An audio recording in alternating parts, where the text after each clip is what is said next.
मंदिर और मस्जिद में बेसिक अंतर जानते क्या है?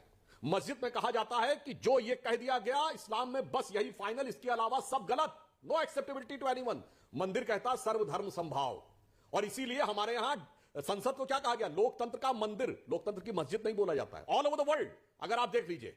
तो इसलिए मैं कह रहा हूं मंदिर की बात भारतीय संस्कृति की उदात्त भावना को दिखाती है, जो सबके लिए समान रूप से ओपन रहती है। फिर भी यदि किसी को मस्जिद में, मंदिर में सांप्रदायिक नजरिया नजर आता है, तो मैं आज चाहूंगा कि वारिस पठान और रहमानी साहब कह दें कि जिन लोगों ने यह डिमांड की थी।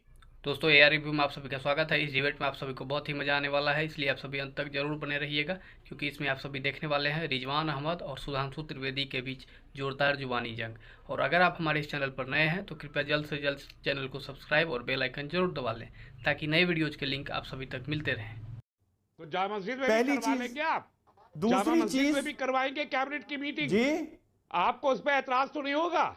अरे इसी लॉजिक साहब, पे जो लॉजिक आपने अरे दिया है, साहब, क्या जामा मस्जिद अरे में साहब, कैबिनेट की मीटिंग कराने पे आपको कोई ऐतराज नहीं होना चाहिए? क्या वो नापाक जगह है? ऐसा क्या जामा है, मस्जिद नापाक जगह है? ऐसा है, कि सुन वहाँ लीजिए, अगर यहाँ हो सकती है तो फिर वहाँ भी हो जानी चाहिए। फिर आप गुरुद्वारे में भी आपको ऐतराज नहीं होना चाहिए, रेवानी फिर साहब आपको कैथेड्रल चर्च में भी ऐतराज नहीं होना चाहिए।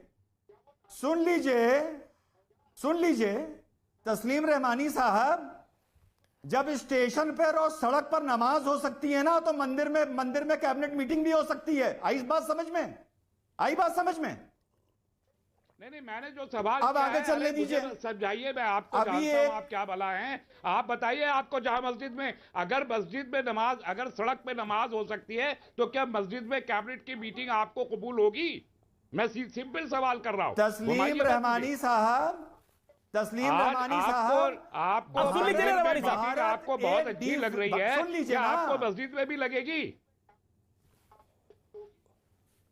भारत एक डी फैक्टो हिंदू राष्ट्र है, जिन्होंने आजादी की लड़ाई लड़ी थी, अपना मेवा लेके चले गए पाकिस्तान और बांग्लादेश। लिखा है कॉन्स्टिट्यूशन में? नहीं, क्या ये लिखा है कॉन्स्टिट्यूशन में कि डी फैक्टो हिंदू राष्ट्र है? बस यही गलती कर दी संविधान लिखने वालों ने कि आपको अधिकार दे दिए। यही गलती कर दी कि आप आज तक सर पे चढ़े हुए हैं। और क्या संविधान में यह लिखा है कि इस देश में शरीयत होगी? क्या संविधान में यह लिखा है? आप आर्टिकल 44 को क्यों नहीं मानते? आर्टिकल 44 को क्यों नहीं मानते, आप बताइए। रहमानी साहब 15 सेकंड में जवाब। क्यों मानेंगे? वो गाइडिंग प्रिंसिपल है। आर्टिकल 44 गाइडिंग प्रिंसिपल है, लॉ नहीं है इस मुल्क का। लॉ नहीं है, माफ कीजिए। आपको इतनी तमीज होनी चाहिए कि कॉन्स्टिट्यूशन में कौन सा आर्टिकल, ये पागलों की तरह हंसने से जवाब नहीं मिलता है। कौन सा आर्टिकल किस हैसियत, क्या हैसियत रखता है, मालूम होना चाहिए, वरना कोर्ट मत कीजिए अगर आपको मालूम नहीं है। कॉन्स्टिट्यूशन ऑफ इंडिया में डी फैक्टो, अरे अपनी बात कर लो अमीश भाई, अपनी बात कर लो।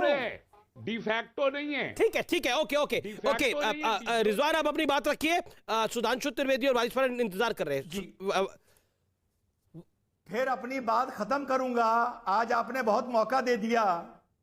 जो आज बोल रहे हैं हमारे AIMIM के हम ये शहादत हमेशा याद रखेंगे, ऐसा है आपको तो पता होगा, पर आपके ऑडियंस को बता दूं, इसी साल तेलंगाना के सेक्रेटेरिएट का वास्तुशास्त्र के हिसाब से एक्सपेंशन हुआ। 2 मस्जिदें तेलंगाना के सेक्रेटेरिएट में थी, दोनों मस्जिदें गिरा दी गईं। जब ओवैसी साहब मुख्यमंत्री से मिलने गए तो मुख्यमंत्री ने कहा कि अब 2 मस्जिदें नहीं रहेंगी, सिर्फ एक मस्जिद रहेगी, सिर्फ एक मस्जिद, और एक मंदिर रहेगा, एक गुरुद्वारा रहेगा और एक चर्च रहेगा। अब जरा ओवैसी से पूछो भाई, और उनके प्रवक्ता से पूछो कि तेलंगाना में जो 2 मस्जिदों के बाद एक मस्जिद रह गई, वो जो एक मस्जिद कम हो गई, उसकी शहादत भी ओवैसी याद रखेगा या उसको भूल जाएगा? वारिस जवाब। झूठ बोल रहा है ये रिजवान बैठ के यहाँ पर, झूठ बोल रहा है, ऐसा कुछ भी नहीं है। वहां पे मस्जिद है, सेक्रेटरीट का मस्जिद का पाया भी खोद दिया, इनॉग्रेशन भी हो गया, चालू भी हो गया।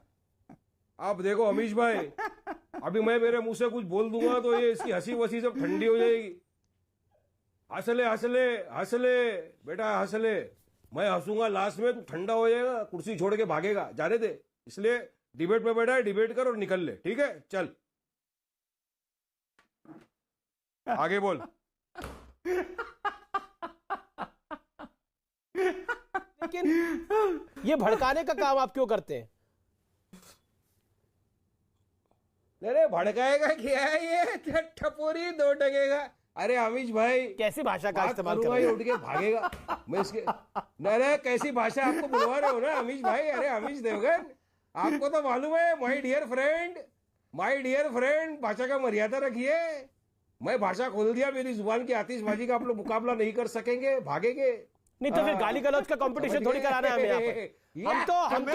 हम तो चर्चा कर रहे हैं, हमने गाली गलौज का कंपटीशन थोड़ी कराना है कि मैं ज्यादा गाली दे सकता हूँ, वो कम गाली दे सकता है। मैदान में कर लो ना अमीश भाई। अरे अमीश देवगन, तुम्हारे जब मैं मिर्चा लगाता हूं ना तो मुझे बड़ा गाली का आप चाह रहे हैं कि मतलब चर्चाओं में गाली देना भी अब गाली देने का भी कंपटीशन होना चाहिए।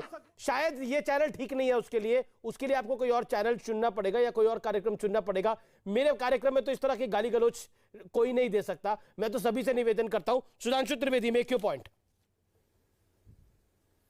हाँ, एक बात मैं कहना चाहता हूं, देखिए ओवैसी चाहे जितना बोल लें, अगर उनके दिल में सिसकियों की बात है तो मैं पूछना चाहता हूं, चाइना में, रशिया में, चेकोस्लोवाकिया में, रोमानिया में, हंगरी में, बुल्गारिया में, पोलैंड में हजारों मस्जिदें तोप से उड़ा दी गई।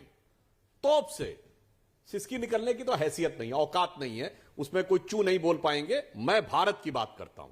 यह बताइए, भारत में भी तो चरारे शरीफ को जलाकर मस्तगुल भाग गया था। कश्मीर की ऐतिहासिक मस्जिद थी, चरारे शरीफ अखरोट की लकड़ी से बनी हुई, सेंचुरीज ओल्ड। उसके लिए दिल में कसक है कि नहीं, मैं पूछना चाहता हूं। उसके लिए दिल में वो तो नहीं है, चाइना रशिया में तो नहीं हो सकती, वो औकात से बाहर है। बल्कि वहां की सबसे बड़ा टोपी का एक्सपोर्टर वो है, सबसे ज्यादा टोपी पहनते हैं। जिए नमाज जिस पे बैठ के नमाज करते हैं वो भी चाइना सबसे ज्यादा बनाता है। हलाल का मीट भी सबसे ज्यादा, यानी खाते भी वही, नमाज भी उसी करते, टोपी भी उसी की पहनते। जिसने तमाम तोपे लगा लगा के मस्जिदें उड़ा दी, वो छोड़िए, चरारे शरीफ का जवाब दीजिए। और रहमानी साहब से पूछना चाहता हूं, आपकी बात जायज है? अगर जायज है तो मैं पूछना चाहता हूं, ये झारखंड की असेंबली में नमाज के लिए जगह होनी चाहिए, मजम्मत करते हैं इसकी।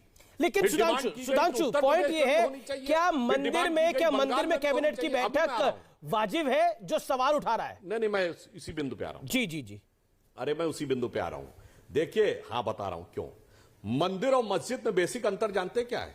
मस्जिद में कहा जाता है कि जो ये कह दिया गया इस्लाम में बस यही फाइनल, इसके अलावा सब गलत, नो एक्सेप्टेबिलिटी टू एनीवन।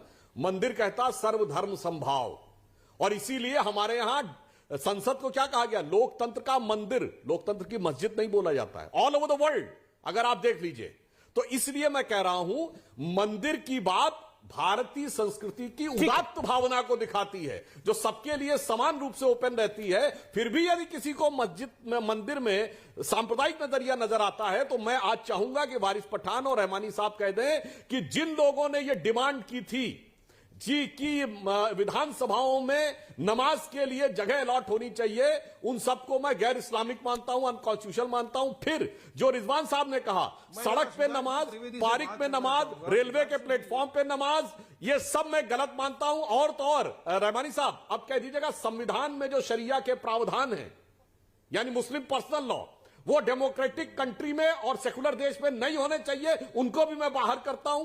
फिर आप ये भी कहिएगा, वक्फ बोर्ड ने जो स्पेशल प्रावधान दे रखा है शरिया की तरह, वो भी मैं बाहर करता हूं। और इक्वलिटी की बात करता हूं, ये नहीं चलेगा, हर जगह तो स्पेशलिटी चाहिए और यहां पर इक्वलिटी चाहिए। ठीक है, वारिस जवाब, वारिस पहले आप